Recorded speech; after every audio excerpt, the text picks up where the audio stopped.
श्रीमद्भगवद्गीता अदद्वादशोऽध्यायः। अर्जुन उवाच एवं सततयुक्ता ये भक्तास्त्वां पर्युपासते ये चाप्यक्षरमव्यक्तं तेषां के योगवित्तमः।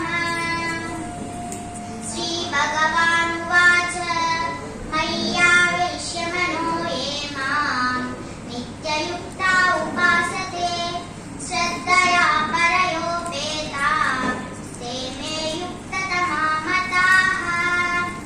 एकक्षरमनिर्देश्यम् अव्यक्तं पर्युपासते सर्वत्र गमचिन्त्यं च कूटस्थमचलं ध्रुवम् सन्नियम्येन्द्रियग्रामं सर्वत्र समबुद्धयः ते प्राप्नुवन्ति मामेव सर्वभूतहिते रताः। क्लेशोऽधिकतरस्तेषाम् अव्यक्तासक्तचेतसाम् अव्यक्ता हि गतिर्दुःखम् देहवद्भिरवाप्यते। ये तु सर्वाणि कर्माणि मयि सन्न्यस्य मत्पराः अनन्येनैव योगेन मां ध्यायन्त उपासते तेषामहं समुद्धर्ता मृत्युसंसारसागरात् भवामि न चिरात् पार्थ मय्यावेशितचेतसाम् मय्येव मनः आदत्स्व मयि बुद्धिं निवेशय निवसिष्यसि मय्येव अत ऊर्ध्वं न संशयः। अदचित्तं समादातुं न शक्नोषि मयि स्थिरम् अभ्यासयोगेन ततो मामिच्छाप्तुं धनञ्जय। अभ्यासेऽप्यसमर्थोऽसि मत्कर्म परमो भव मदर्थमपि कर्माणि कुर्वन् सिद्धिमवाप्स्यसि।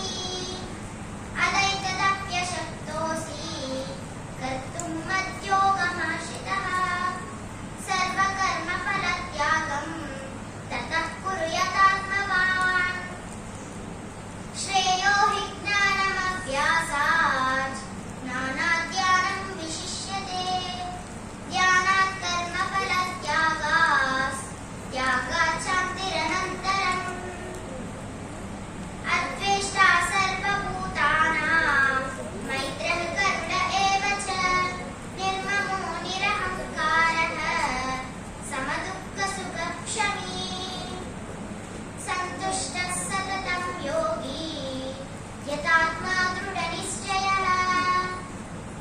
मय्यर्पितमनो बुद्धिर्यो मद्भक्तः स मे प्रियः। यस्मान्नो द्विजते लोको लोकान्नो द्विजते च यः। हर्षामर्षभयोद्वेगैर्मुक्तो यः स च मे प्रियः।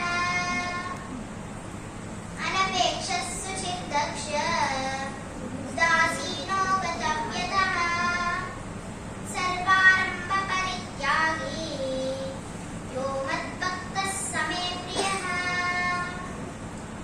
यो न हृष्यति न द्वेष्टि न शोचति न काङ्क्षति शुभाशुभपरित्यागी भक्तिमान् यः स मे प्रियः।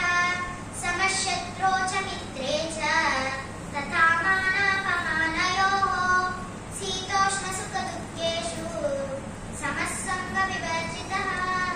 तुल्यनिन्दास्तुतिर्मौनी सन्तुष्टो येन केनचित् अनिकेतस्थिरमतिर् भक्तिमान् मे प्रियो नरः। एतदन्यामृतमिदं यथोक्तं पर्युपासते श्रद्धदानमत्परः